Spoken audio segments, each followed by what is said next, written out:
Fala pessoal, tudo bem? Bem-vindos a mais um vídeo. Hoje vai ser um pouquinho diferente, vai ser um vídeo mais técnico.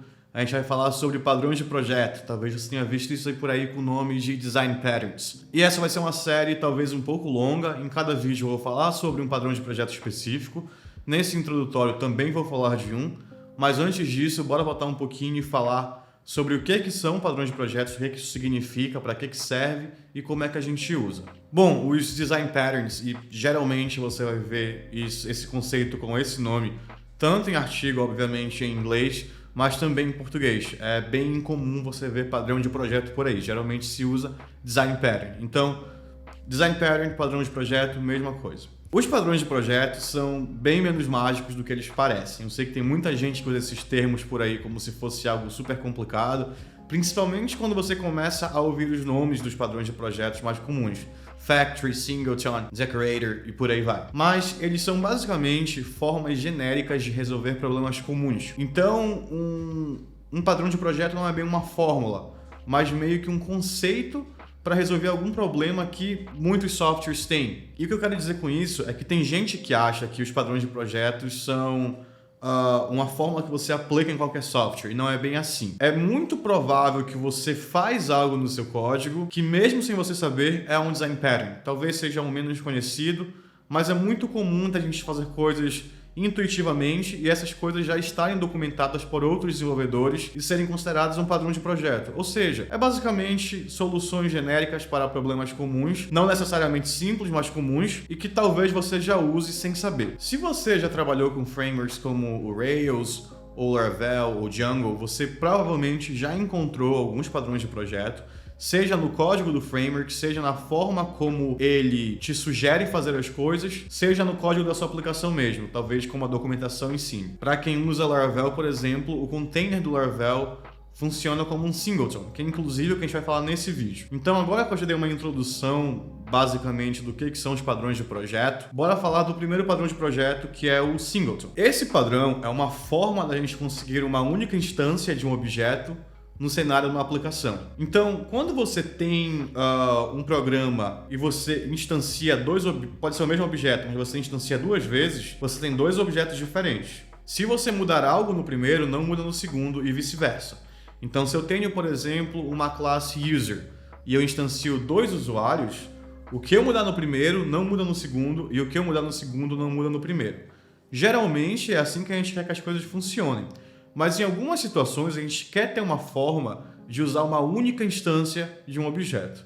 Dois exemplos comuns são uma classe que organiza acesso ao banco de dados e, por exemplo, uma classe de login. Imagina que você quer logar eventos na sua aplicação. Você provavelmente não quer uma nova instância dessa classe o tempo todo. E para o banco de dados também. Se você tem uma classe que lida com conexão ao banco, com executar queries, você provavelmente não quer que aquela classe seja instanciada o tempo todo, até porque ela se conecta ao banco de dados. Então você quer ter uma classe que pode ser usada globalmente várias vezes e você sempre recebe a mesma instância. Então depois que o banco está conectado, por exemplo, não precisa fazer essa conexão novamente. O singleton é geralmente usado em cenários que você não tem que se preocupar muito com o estado do objeto. Então, um gerenciador de banco de dados ou um logger, por exemplo, não guardam nenhum dado importante nas suas propriedades. E aí não tem problema você chamar o mesmo objeto múltiplas vezes, você não está mutando nada nele. É muito importante entender isso, porque quando você tem, por exemplo, uma classe usuário, você definitivamente não quer receber o mesmo usuário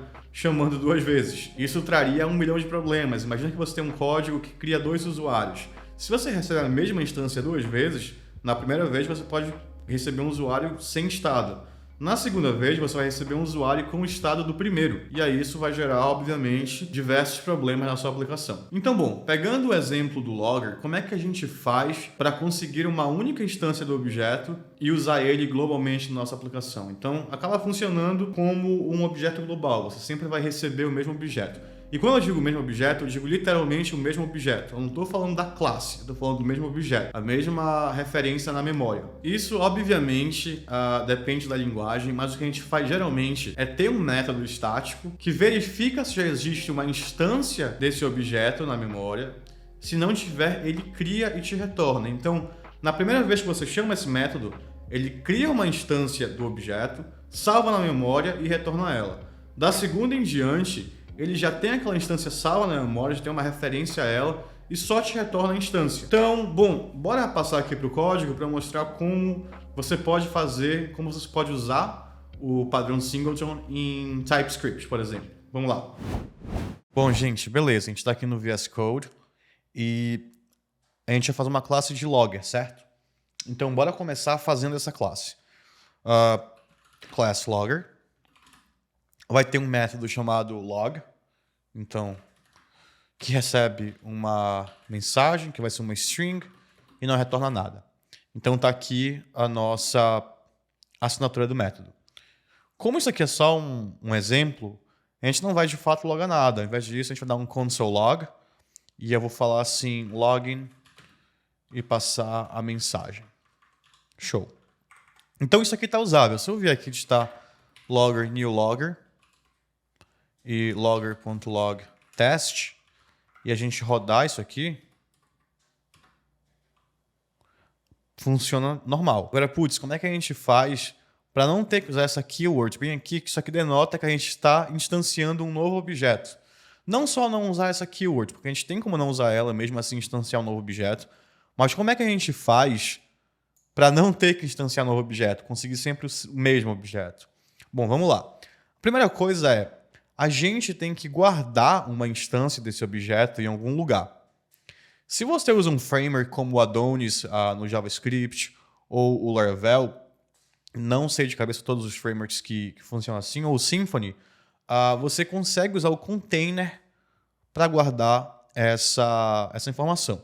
Inclusive, a gente vai falar de container. Container também usa singleton, mas você consegue usar ele. Se você não tiver uma forma de fazer isso, é salvar esse objeto numa propriedade estática. Então, eu poderia colocar aqui private static instance, que é um logger. E aí, a gente tem como criar um método para encapsular essa lógica de criar uma nova instância se não existir ou retornar uma caso exista. Então, geralmente, a gente chama isso de getInstance. Vamos lá, a gente vai digitar public static getInstance. O motivo dessa propriedade e desse método serem estáticos é porque a gente não vai chamar eles do contexto de um objeto, a gente vai chamar eles de fora de um objeto. Então, getInstance, que vai retornar um logger, certo? E aqui, ó, um exemplo básico, a gente pode dar um return new logger. Bora testar isso aqui. Então, a gente vai fazer assim. Logger é getInstance. Se a gente testar, funciona. Mas aqui a gente está sempre retornando uma instância nova. Tanto é que está me avisando aqui que instance é usado, mas nunca é lido. Então, para a gente mudar isso aqui, a gente vai fazer o seguinte. A gente vai adicionar um bloco de if aqui. A gente vai falar o seguinte. Se não existir uma instância nessa classe logger, ou seja, se essa propriedade aqui não tiver nenhum valor, a gente vai setar um valor para ela. Então, a gente vai dizer assim, logger instance vai ser uma nova instância de logger. E, putz, bacana.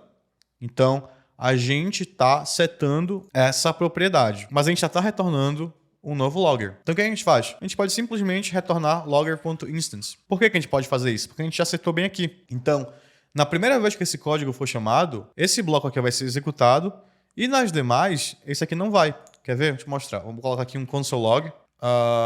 Instância criada. Beleza? E aí, se a gente vier aqui e rodar, instância criada, login test. Mas se a gente criar várias vezes... Opa, deixa eu só tirar esse let. Repara que o instância criada só foi chamado uma vez. Então, para deixar o exemplo até melhor, vai ser logger instance. Bora repetir isso aqui 3 vezes. Então, ó, instância criada uma única vez e o login test, esse bloco bem aqui, foi chamado 3 vezes, ou seja, eu só instanciei o objeto uma vez. Agora, tem um probleminha aqui. Olha só. Se eu falar let logger, um novo logger, e falar logger.log test2, olha o que vai acontecer. Funcionou. E a gente quer que esse logger só seja usado como singleton. A gente não quer que tenha como alguém instanciar ele em qualquer contexto. A gente quer que sempre chamem esse método. Um hack para isso é você criar um construtor privado. Então você basicamente define o construtor sem nenhum conteúdo, assim mesmo. E se a gente rodar isso aqui agora, a gente recebe um erro. Porque o construtor da classe é privado e a gente não pode acessar ele de fora dela. Então, a única forma que a gente tem de conseguir uma instância dessa classe é chamando o getInstance. E no getInstance, a gente faz esse bloco aqui para garantir que a gente sempre está retornando a mesma instância. Então, nesses 3 casos, a gente tem a mesma instância. Com um gerenciador de banco de dados, seria a mesma coisa. A gente faria isso aqui e a gente sempre retornaria o mesmo banco. Bom, só para dar uma espiadinha, aqui a gente não tem um container. Mas num contexto que exista um container, o que a gente pode fazer é usar esse container para buscar esse objeto. Então, uma implementação aqui pensando na minha cabeça seria, por exemplo, container, getInstance, set. A gente podia ter um set ou algo do tipo, ou bind, por exemplo. E a gente podia falar que toda vez que a gente quiser um logger, é para retornar, singleton, por exemplo. É para retornar um logger. E usando o container, a gente podia buscar isso usando, por exemplo...